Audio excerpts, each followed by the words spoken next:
Hey everyone, and welcome back to the Ride Podcast. This episode is part of a 6-part series with Warwick Schiller, where he breaks down training ideas.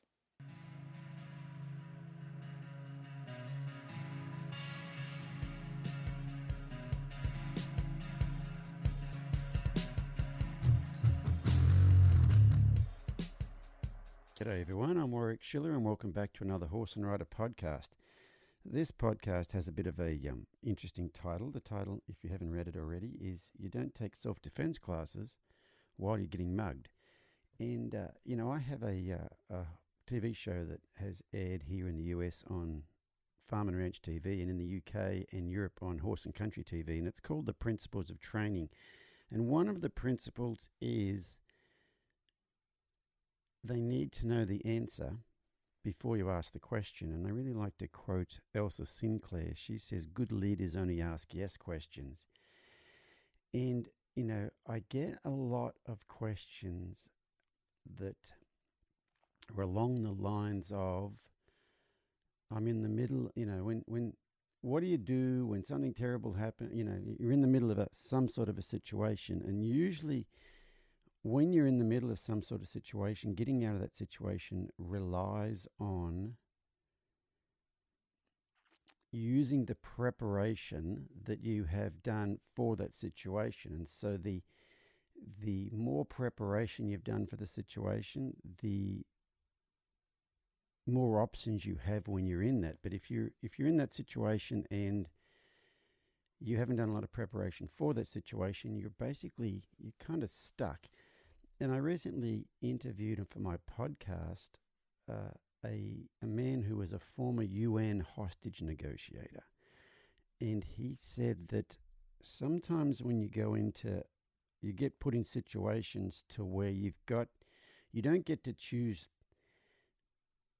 the right answer, you get to choose the best answer available to you. And sometimes the options you have are bad and really bad. And then you just choose the bad instead of the really bad. And, a question that I get a lot, or a type of question I get a lot is, what do you do when you're out on a trail ride and you're on a narrow trail and, there's a 100-foot cliff on your left and there's a barbed wire fence on the right and there's a grizzly bear in front of you and there is another grizzly bear behind you.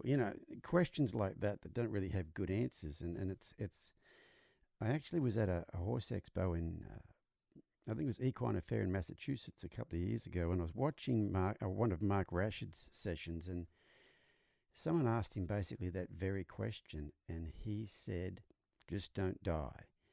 And so, you can't choose the absolute correct answer. You got to choose the best answer of those ones available for you. And it's all about preparation. The Navy SEALs have a saying: you don't rise to the occasion, you fall to the level of your preparation. And so what you've got to be able to do with horses is do as much preparation as possible. And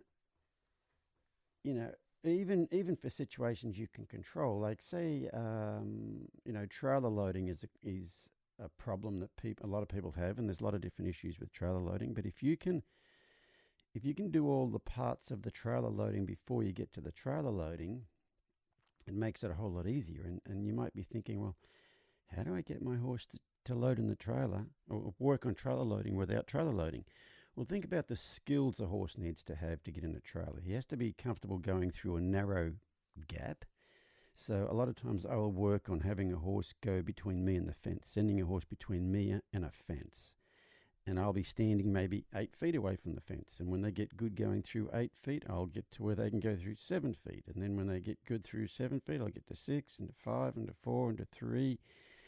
And 3 feet from a fence, they're squeezing pretty close between you and the fence. And it's, that can help prepare them for going into a trailer.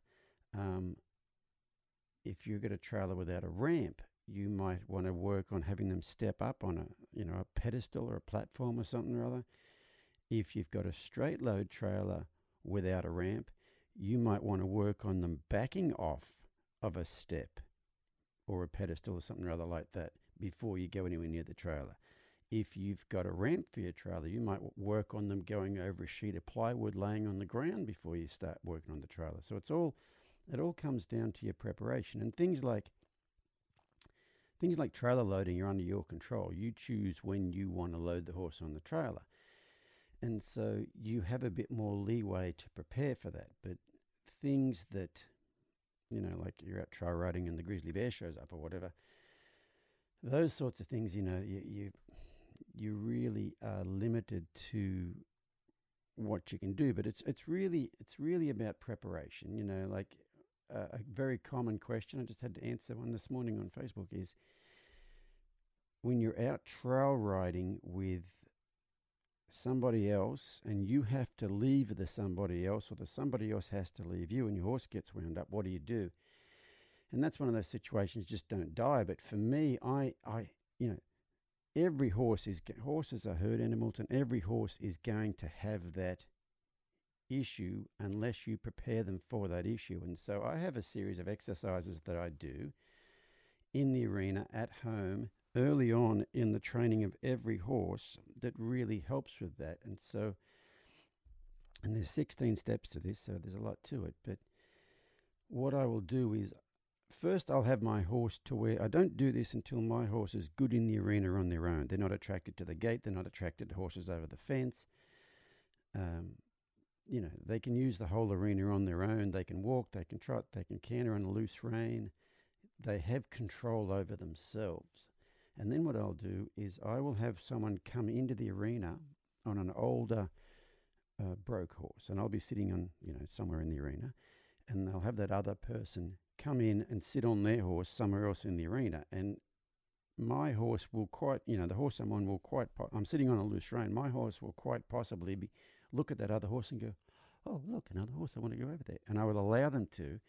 And when they get to that other horse, I will just ask them to pick up a trot.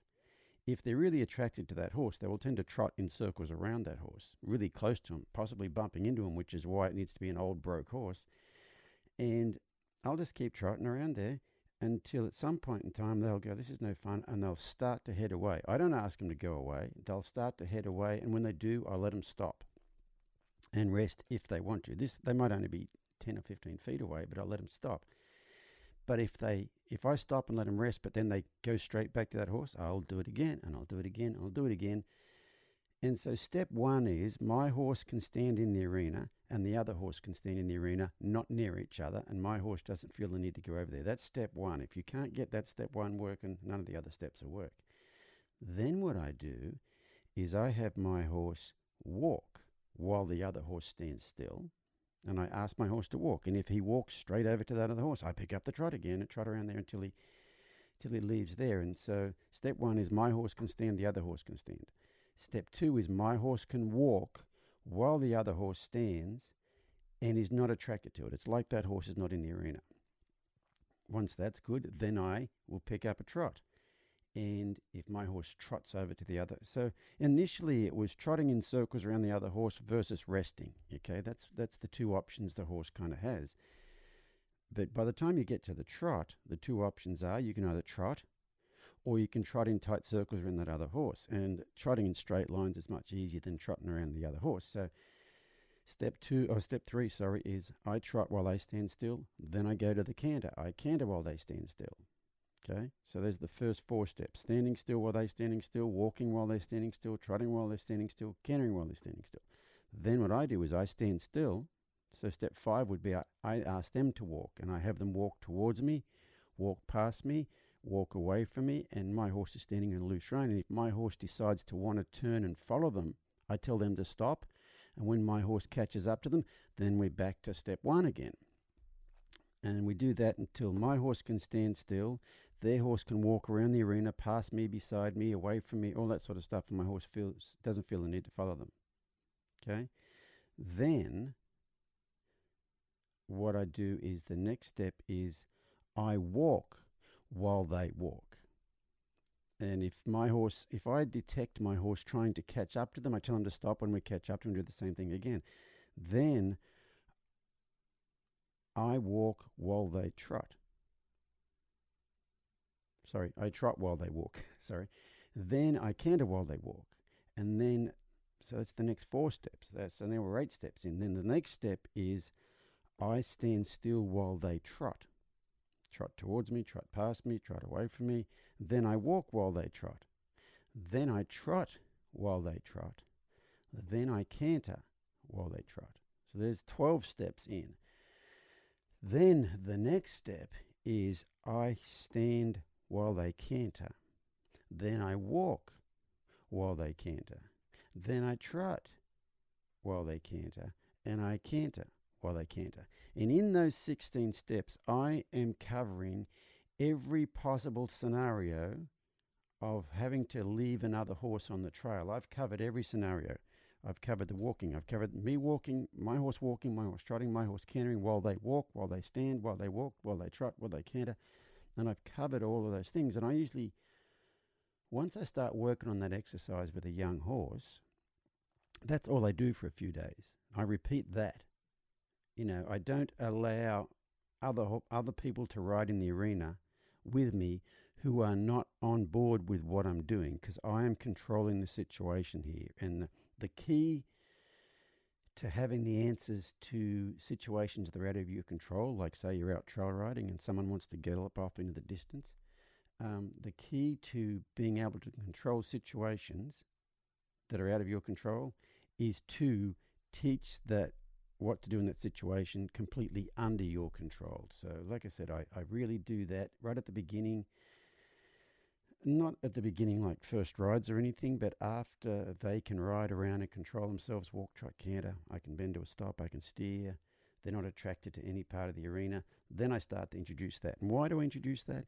Because if you're going to ride a horse, you are guaranteed to be in a situation to where your horse is going to have to leave other horses, or other horses are going to have to leave your horse. And this really takes care of that early on in the piece, and it's really, I think it's really good preparation for any horse for any situation that might occur in their life, because that that situation is going to occur. So you can't go, well, I didn't know that was going to happen. The barbed wire fence and the bear and the 100-foot drop, yeah, maybe, but that at some point in time in your horse riding career, you're going to have to leave other horses, or other horses are going to have to leave you. Whether it's you go into the show ring to compete, like if you're in reining or whatever, in some sort of individual event, there's that. Or if you're out in a trail ride or anything. So it's really all about preparation. And like I said before, the Navy SEALs say you don't rise to the occasion, you fall to the level of your preparation. So you just have to be a little creative in your preparation, knowing the sorts of things that are normal in the life of every horse. So I hope that gives you a little bit of insight into maybe how you can go about preparing your horse for some situations that might pop up. And hopefully that helps. So we'll catch you guys next time here on the Horse and Rider podcast. Thank you guys for tuning in to this special episode of The Ride. Stay tuned as we release regular episodes of The Ride podcast. If you enjoyed this episode with Warwick, please email us at horseandrider@aimmedia.com to let us know.